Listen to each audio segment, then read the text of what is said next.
Halo semuanya, jadi pada video ini kami dari kelompok 5 akan membahas mengenai penyakit yang disebabkan karena gigitan nyamuk Anopheles betina.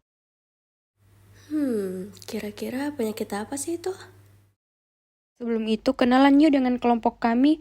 Yang pertama itu ada Kalisa Rardia, yang kedua ada Firna Anisia, yang ketiga ada Najma Khairunisa, dan saya sendiri Sarah Sardewi. Untuk pembahasan lebih lanjut, mari simak video ini. Sejarah malaria dimulai dari asal mula prasejarah sebagai penyakit zoonosis pada primata Afrika hingga abad ke-21.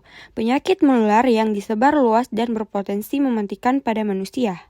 Penyakit ini bersumber dari protozoa parasit dari jenis Plasmodium yang dibawa nyamuk Anopheles. Nah, dilihat dari sejarahnya, apa sih penyakit malaria itu? Malaria adalah penyakit infeksi yang disebabkan oleh parasit protozoa dari genus Plasmodium yang ditularkan kepada manusia melalui gigitan nyamuk betina dari genus Anopheles. Malaria adalah salah satu penyakit menular yang paling berdampak di dunia, terutama di negara-negara tropis dan subtropis. Dilansir dari World Malaria Report 2020 yang disusun oleh World Health Organization, sekitar 240 juta kasus infeksi malaria terjadi di tahun 2020 dengan rata-rata 77.954 orang yang terinfeksi meninggal. Malaria juga paling banyak terjadi di wilayah Afrika, sekitar 90%, dan disusun dengan Asia Tenggara, Amerika Serikat, dan Sub-Sahara Afrika. Malaria paling sering menyerang orang-orang yang tinggal di daerah endemis malaria. Kelompok rentan termasuk anak-anak di bawah usia 5 tahun, wanita hamil, dan orang dengan sistem kekebalan yang lemah.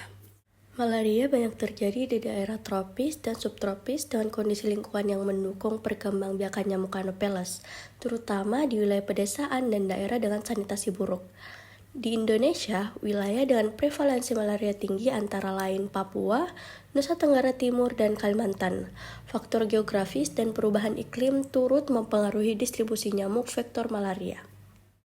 Malaria lebih sering terjadi pada musim hujan atau di wilayah dengan kelembapan tinggi. Penularan malaria meningkat pada malam hari ketika nyamuk Anopheles betina aktif menggigit. Gejala utama penyakit malaria ini meliputi demam, menggigil, berkeringat, dan anemia.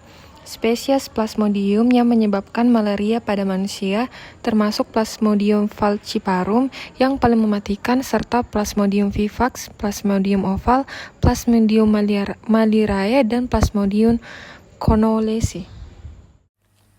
Malaria disebabkan oleh 5 spesies Plasmodium yang memiliki karakteristik berbeda dalam patogenesis, distribusi, geografis, dan gejala klinis. Yang paling mematikan adalah Plasmodium falciparum, yang bertanggung jawab atas sebagian besar kematian akibat malaria di dunia. Bagaimana malaria menginfeksi manusia? Infeksi malaria memiliki 4 fase klinis. Yang pertama ada fase inkubasi. Nah, selama fase ini, parasit berkembang biak di hati tanpa menimbulkan gejala. Infeksi malaria dapat tidak terdeteksi dalam fase ini, terutama pada pasien di daerah endemik yang sudah memiliki kekebalan parsial. Lalu fase yang kedua ada fase prepaten. Nah, fase ini dimulai ketika parasit meninggalkan hati dan masuk ke dalam aliran darah, di mana parasit menginfeksi sel darah merah. Lalu yang ketiga ada fase klinis.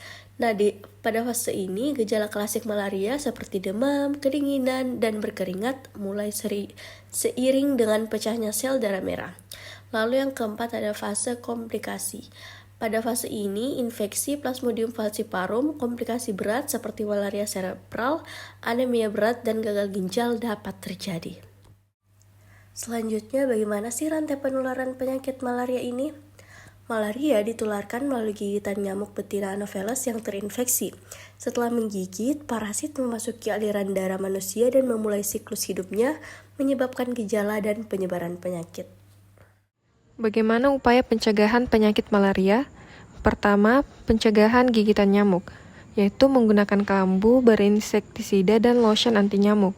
Yang kedua yaitu pengendalian vektor, penyemprotan insektisida dalam ruangan dan pengelolaan lingkungan untuk mengurangi tempat perindukan nyamuk.